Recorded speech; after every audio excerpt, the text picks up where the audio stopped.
Osborne, owner of Saints Coast Barber Studio. Saints Coast started pretty much on a limb. My wife, who both of us were in the hair industry at the time, we worked together at a barber shop and just kept coming at a crossroads with certain things that we just didn't like about the industry. And I remember we were both sitting at our house and we were like, man, we would love to work in a place where we could take away all the issues that are common in the barber world. And we kind of looked at each other and we were all like, you know, F it. Maybe we should just do something ourselves. And my wife was the one who really pushed it. She was like, yeah, we should do it. After a week of sitting on it, same thing again. We were sitting in the house and we were like, all right, screw it, let's do it. And it all started to go into motion then. Opening in St. Paul was important to me just because I'm from here. And quite frankly, I just think being a St. Paul kid, everyone thinks St. Paul's the shit.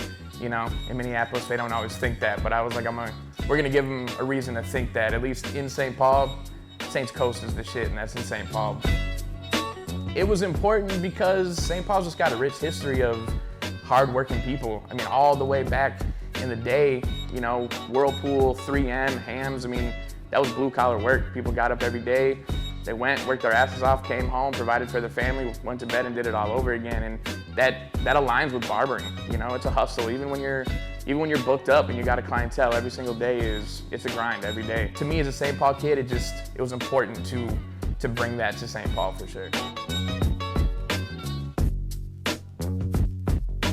I was the classic kid in high school. I was a class clown for sure and kind of got pressured into going into a 4-year college after high school. And to be quite frank, I really had no idea why I was going to college. I had no idea what the hell I wanted to do. I just kind of went because that's what everyone else was doing. I went for a year and then I was like, man, this shit sucks. Like, not trying to be here. I want to work with my hands. I want to do something where I'm working every day, grinding, making money and kind of servicing people. So I ended up coming back and going to barber school, and you know, I worked in shops all around the cities for some great people. I have so many friends in the barber industry, it's crazy, but after about 10 years now, this is where we're at. Owner of the shop and with my wife, and got a great crew, and that's kind of how it all came about.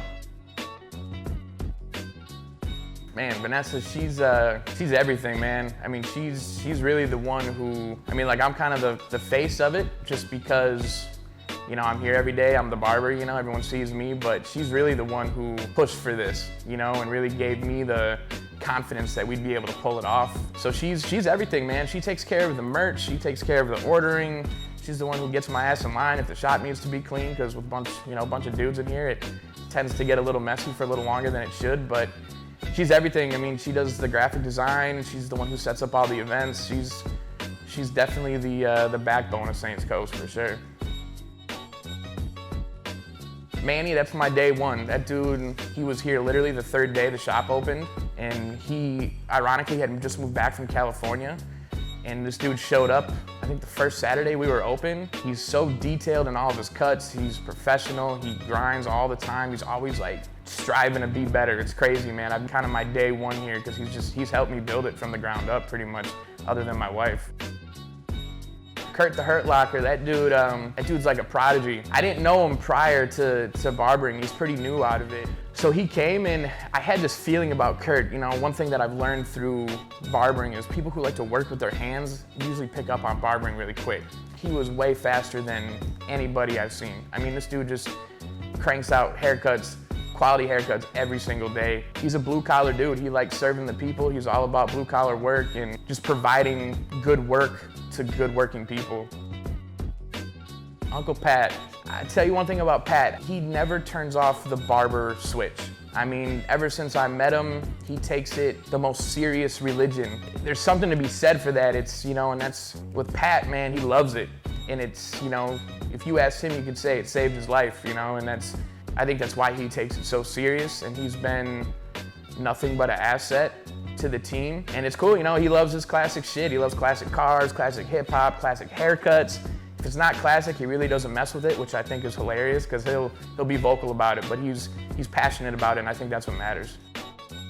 Man, James, that dude's cool as a cucumber, man.